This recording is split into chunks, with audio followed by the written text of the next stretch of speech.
in a small village by the edge of the great river.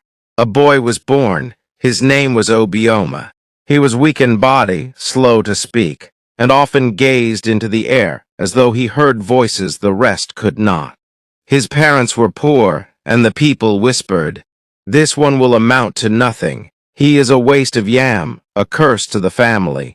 One harsh season, when famine swept the land, Obioma was carried far into the forest and left under a withered tree.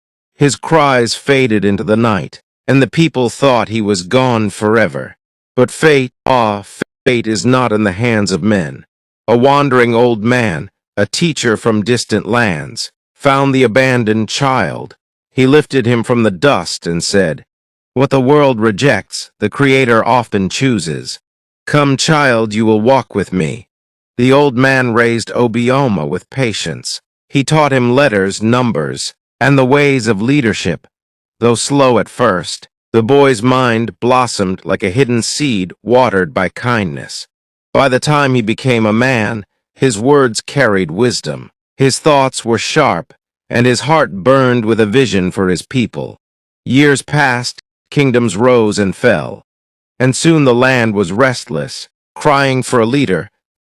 The young men and women, tired of corruption and suffering, looked for a new voice. That voice was Obioma. He stood before the people, not as the dumb child they once threw away, but as a man filled with strength, learning, and vision. His speeches stirred the hearts of millions. He spoke of justice, of dignity, of a tomorrow where no child would ever be cast aside. The people lifted him high, the votes crowned him, and Obioma became president of the republic. Those same villagers who had abandoned him, those who mocked his stumbles and called him worthless, journeyed to the capital city. They stood at the great gates of the presidential palace. "Great President, help us, we are your people. Remember us and lift us from our suffering." Obioma's guards carried their message to him. Obioma rose from his chair of state and walked to the balcony. He looked down upon them, the same faces that once spat upon his mother, the same hands that dragged him into the forest. The crowd held their breath. Would the president forgive? Would he welcome them with open arms? Obioma's voice thundered across the courtyard. "When I was a child, weak and hungry, you rejected me. When I cried for bread, you gave me stones. When I begged for shelter, you gave me the cold earth.